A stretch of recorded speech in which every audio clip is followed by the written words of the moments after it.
Frères et sœurs en Christ, que Dieu soit béni, qu'il soit loué.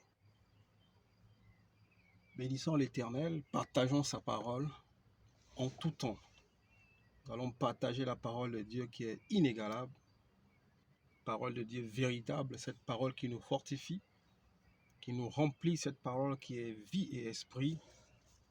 Nous allons nous exhorter sur un sujet, le commérage. Le commérage, la calomnie et sur le maraboutage. Frères et sœurs, nous allons voir que un vrai enfant de Dieu ne doit pas avoir peur de la calomnie. Parce que Dieu nous a donné les secrets de dominer sur la calomnie, sur la médisance. Dieu nous a donné le secret de ne pas avoir peur de ce qui amène nos noms chez les féticheurs et chez les marabouts. Car si tu es un vrai enfant de Dieu, un féticheur ou un marabout ne peut pas te féticher. Si tu crains réellement le Seigneur Jésus-Christ et que son esprit habite en toi, on ne peut pas te féticher. Oh, on va le faire. Parce que la Bible déclare, ils te feront la guerre, mais ils ne te vaincront jamais. Ils vont te féticher, mais ils ne te vaincront jamais. C'est la parole de Dieu qui le dit. C'est pour cela, si tu crois en cette parole, nous allons voir ici, tu ne dois pas, comment est-ce que tu dois faire pour ne pas craindre la calomnie, la médisance, le kongosa, les songi-songi, tout genre de trucs comme ça peut se dire. N'aie pas peur des médisances. N'aie pas peur qu'on médise de toi, n'aie pas peur qu'on malparle de toi, n'aie pas peur que des gens amènent ton nom chez des marabouts, chez des féticheurs. N'aie pas peur de ces choses. Et déjà parce que quand ils vont chez les marabouts, ce n'est pas avec ton argent. Tout ce qu'ils font, c'est avec ton nom qu'ils vont. Mais ils ne vont pas avec ton argent. Ils dépensent leur argent, leur énergie. Mais toi, n'aie pas peur. N'aie pas peur de ces choses si tu as le Seigneur Jésus-Christ qui est vraiment vie et esprit en toi. C'est ce que nous allons voir. Comment contrer la calomnie, la médisance. Ce que nous devrions savoir, c'est que avec la bouche, on peut te tuer. Avec la bouche, on peut te détruire. Ça, il faut que tu saches. Parce que c'est avec la bouche qu'on te maudit. C'est avec la langue qu'on te lance les venins. Les fléaux qui sont dans la langue. La langue, si que nous voyons, a des fléaux. La langue a un venin. La même bouche avec laquelle nous bénissons Dieu, la même bouche nous maudissons les hommes qui sont semblables et qui sont la créature de Dieu. Ça, il faut que tu saches qu'avec la bouche, avec la médisance, avec la calomnie, on peut détruire ta vie. Mais il ne faut pas que tu aies peur. Sois rassuré parce que Jésus-Christ est mort sur la croix et tout pouvoir lui a été donné. Alors, si tu es fils de Dieu, tu es frère et co-héritier du Christ, tu ne dois pas avoir peur de ces choses. Mon frère, en quelques versets, nous allons démontrer la puissance de la parole de Dieu pour les vrais chrétiens qui marchent dans la sanctification, qui marchent avec la parole de Dieu. Ce n'est pas pour ceux qui font semblant d'être chrétiens, c'est pour les vrais chrétiens qui ont la sanctification et qui ont la crainte de Dieu. Que le Seigneur Jésus-Christ soit au milieu de nous, que moi je me taise et que lui parle par la puissance de son esprit et qu'il nous éclaire. Nous allons voir ici, nous allons dans le livre de Nombre 23. Je ne vais pas lire tout parce que je ne veux pas que les exhortations soient très longues. Nombre 23, je paragraphe. Nous voyons ici que le roi Balak, qui était le roi de Moab dans le temps, quand Israël est sorti du désert, il venait vers le pays des Moabites. Et quand le roi Balak constate que Israël est en train de s'approcher du pays des Moabites, il a fait appeler Balaam. Balaam qui avait cette spécialité d'utiliser la sorcellerie, d'envoûter. Il avait la spécialité de maudire. c'est quelqu'un qui faisait de la divination. Mais il appelle Balak, il offre de l'argent pour maudire Israël. Mais Balak en partant lui dit, je ne dirai que ce que Dieu va me demander de dire. Je ne dirai rien d'autre. Beaucoup de gens ils pensent que Balaam était un prophète de Dieu. Balaam n'était pas un prophète de Dieu. Si vous lisez Nombre 23 jusqu'à tout Nombre 24, vous allez comprendre que Balaam utilisait les tactiques de la divination. Et un prophète de Dieu n'utilise pas les tactiques de la divination. Parce qu'on dit quelque part que, pour une fois, Balaam n'avait pas utilisé les techniques de la divination. Pour une fois, il ne l'avait pas fait. C'est biblique, c'est écrit. Balaam n'était pas un prophète de Dieu. C'était quelqu'un qui avait des pouvoirs occultes. Et sa spécialité était de maudire. C'est pour ça qu'on l'appelle. Parce que s'il était un homme de Dieu, on devait l'appeler pour bénir le peuple d'Israël. Mais il a été appelé pour maudire. Et il est parti. Si vous lisez toute l'histoire, vous allez voir que même sur le chemin, l'ange de Dieu l'empêchait de partir. Jusqu'au point où l'ânesse, un animal, l'a parlé. Parce que l'ânesse voyait l'ange de Dieu avec une épée qui était devant. Il les empêchait. Quand ils allaient à gauche, l'ange se mettait à gauche. Ils allaient à droite. Mais Balaam ne voyait pas. Jusqu'au point où Dieu l'ouvrait les yeux pour voir que non, il y a un ange de Dieu devant qui nous empêche. C'est pour ça que l'âne n'avance pas. L'ange lui a dit, mais pourquoi tu me frappes? J'écoute l'histoire. Il s'entête et Dieu qui est maître d'esprit se révèle à Balaam et lui dit, vas-y, comme tu t'entêtes, vas-y. Mais tu ne feras que ce que moi je te dirai, parce que notre Dieu, c'est le maître de tous les esprits.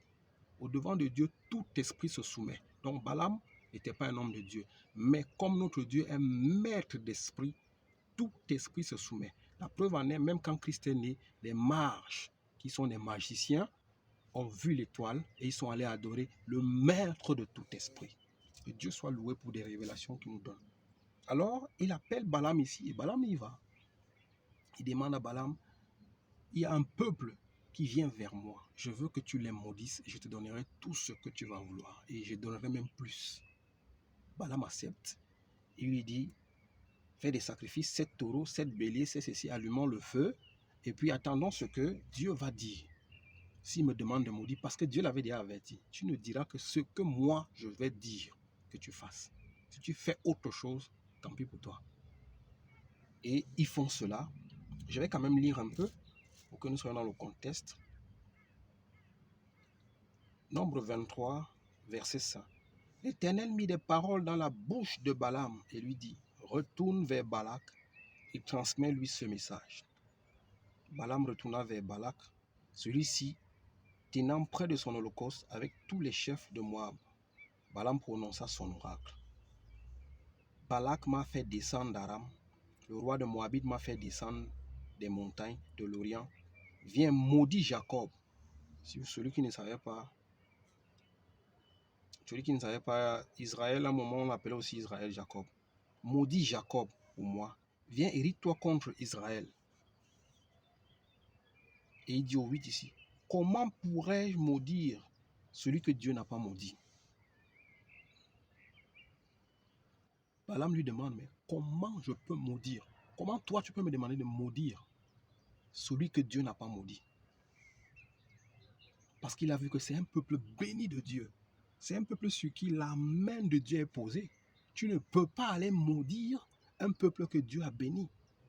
Voilà une parenthèse, une exhortation, frère, qui te montre que n'aie pas peur des malédictions. Je t'ai dit que c'est avec la bouche qu'on maudit. On appelait Balaam ici d'aller maudire avec sa bouche. Ce n'est pas qu'il a touché. Il ne va pas les toucher. Mais avec sa bouche, de proclamer des choses, de proclamer des malédictions, afin que le peuple d'Israël, qui était le peuple de Dieu, soit maudit. Et que lui, Balak, lui et son peuple puissent les battre. Parce qu'Israël, dans le temps, il battait tout le monde. Tout ce qu'ils rencontraient sur leur route, ils gagnaient les combats. Parce que l'Éternel était avec eux. Alors Balak s'est dit, ben, il y a un grand prophète ici, un grand sorcier, pas prophète, ou un prophète de la sorcellerie, de la divination, qui peut maudire ce peuple, et je les gagnerai au combat. Il appelle donc pour le maudire. Et Balaam lui dit ici, mais Tu m'as appelé de venir maudire Jacob, de mériter contre Israël. Comment pourrais-je maudire celui que Dieu n'a pas maudit? Comment pourrais-je être irrité quand l'Éternel n'est pas irrité? N'aie pas peur. Ne tremble pas devant les sorciers. Ne tremble pas devant les jaloux. Ne tremble pas devant les méchants. Ne tremble pas devant les gens qui calomnient. Ne tremble pas devant les gens qui cherchent à te maudire. Si Dieu ne t'a pas maudit, personne ne peut te maudire. Si Dieu n'est pas irrité contre toi, personne ne peut s'irriter contre toi. Tout ce que tu dois faire, cherche à être approuvé par Dieu.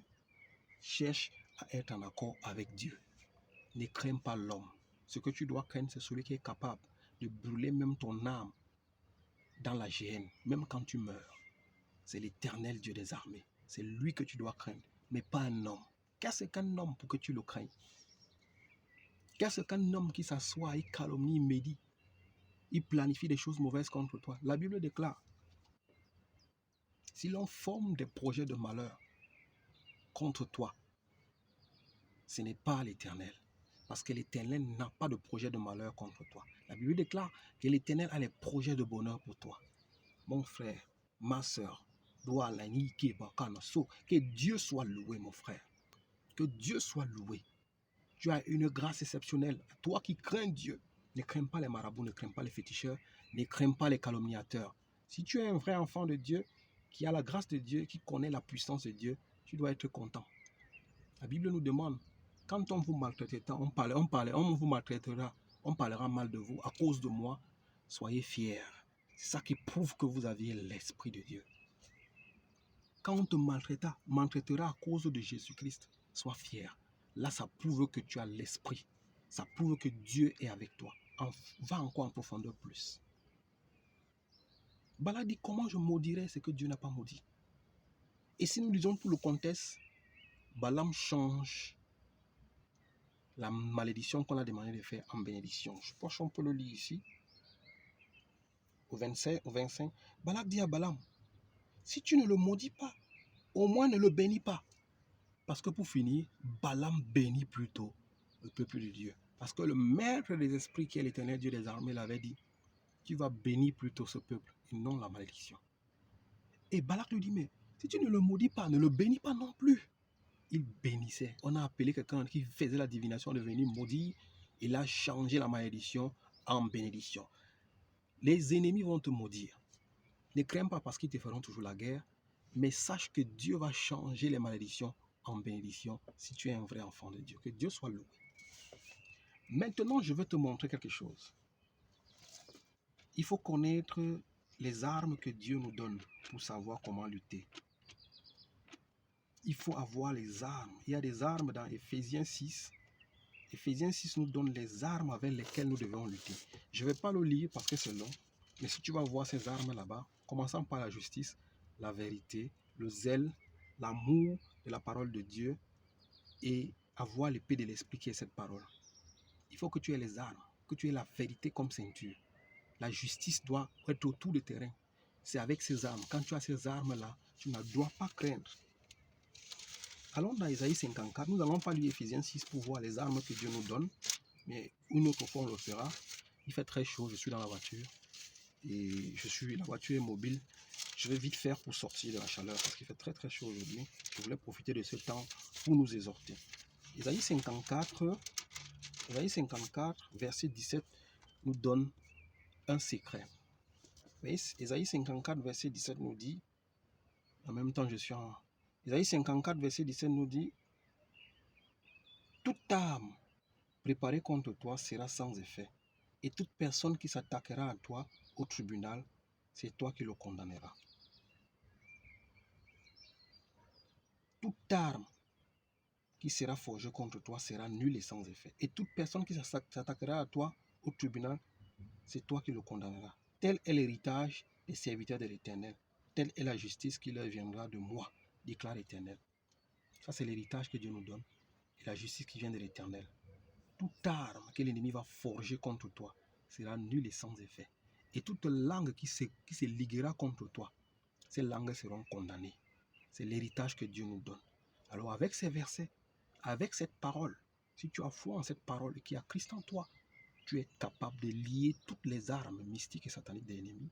Tu es capable de condamner toutes les langues qui s'élèvent en justice contre toi. Les langues de la calomnie, les langues de malédiction, les langues de méchanceté, les langues de malédiction, les langues de sortilège, les langues des rites mystiques, les langues de la sorcellerie, les langues de l'envoûtement, les langues de la possession, tous ceux qui s'élèvent contre toi au tribunal, tu les condamneras avec la parole de Dieu. Parce que la Bible déclare, si l'on forme des projets de malheur contre toi, cela ne vient pas de l'Éternel. Alors tout projet de malheur que l'ennemi a formaté contre toi soit voué à l'échec au nom puissant de Jésus-Christ. Voilà les armes, l'héritage que Dieu nous donne. Je veux te montrer un autre verset. Ça, c'est dans Matthieu 18, 18. Une autre arme que Dieu nous donne pour contrer la malédiction, les calomnies, tous ces gens qui nous amènent chez les marabouts. On doit avoir le compte. Tu ne dois pas avoir peur. Tu es fils. Tout pouvoir a été donné à ton Seigneur. Et si ton Seigneur est Seigneur, tu es dans la Seigneurie avec lui. Puisque Jésus-Christ règne, tu règnes avec lui. Car nous sommes revêtus. La Bible dit que nous sommes revêtus de Christ. Et Christ en nous, c'est l'espérance de la gloire. Celui qui est en nous est plus puissant que celui qui est dans le monde. Pourquoi crains-tu celui qui est dans le monde, alors que celui qui est en nous est plus puissant? Hosanna, alléluia. Dis Amen, mon frère. Dis Amen à cette exhortation. Et utilise les armes de l'Éternel. Matthieu 18, 18 nous dit quelque chose. Que Dieu soit loué pour cette exhortation. Commençant par moi, je dis merci Seigneur parce que tu me prouves combien de fois tu es avec moi. Je vous le dis en vérité, tout ce que vous lirez sur terre aura été lié au ciel et tout ce que vous délirez sur terre aura été délié au ciel. La Bible déclare ici que tout ce que nous allons lier sur terre sera lié au ciel. Et tout ce que nous allons délier ici sera délié au ciel. Alors, si les gens t'emmènent chez les marabouts pour te maudire, les bouches de ces marabouts-là, tu peux les lier au nom de Jésus-Christ. Les malédictions qu'on fait contre toi, tu peux lier ces malédictions au nom de Jésus-Christ. Les songis, les congossas qu'on fait contre toi, tu peux lier ces bouches-là au nom de Jésus-Christ. Le malin ne sait pas que nous avons des armes. C'est pour ça que vous voyez certaines personnes qui aiment le commérage, ils s'enfoncent. Plus tard, vous les voyez, ils s'effacent, ils se détruisent. Parce que tu t'attaques à quelqu'un qui a l'ainsi dit l'Éternel, qui connaît les secrets. Il ne va pas te répondre avec la bouche. Comme tu l'insultes, comme tu le maudis, comme tu le calomnies, comme tu le médis, il ne va pas te répondre bouche à bouche. Mais lui va utiliser les armes de l'Éternel pour lier ta bouche. Et c'est comme ça que ces malédictions que toi tu lançais, ces calomnies que tu utilisais contre lui, se retournent contre toi. Parce que notre Dieu change la malédiction en bénédiction. Il change aussi la bénédiction en malédiction. C'est lui qui a cette capacité. Alors n'aie pas peur de quelqu'un qui calomnie, qui parle de toi. Quand on mal parle de toi, reste dans le calme et invoque ton nom, le nom de ton Père. La Bible déclare que le Seigneur Jésus-Christ ne répondait jamais aux insultes. Il ne répondait jamais. On l'insultait, il ne répondait jamais. Mais tu as les clés pour lier toutes les armes mystiques de l'ennemi. Tu as les clés pour lier toute personne, toutes ces armes qu'on utilise dans le monde des ténèbres contre toi. Tu as les armes pour lier les malédictions. Tu as les armes pour lier toutes ces maladies qu'on lance contre toi.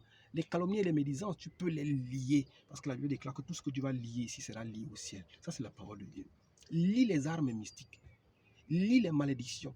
Lis les calomnies. Lis les médisances. Et bénis tes ennemis. Tu verras comment ils viendront te dire pardon. Que Dieu soit loué. Frères et sœurs, que Dieu vous bénisse et qu'il me bénisse aussi. Soyez fortifiés par la parole de Dieu qui est vie et esprit. Au nom de Jésus-Christ. Amen. Merci.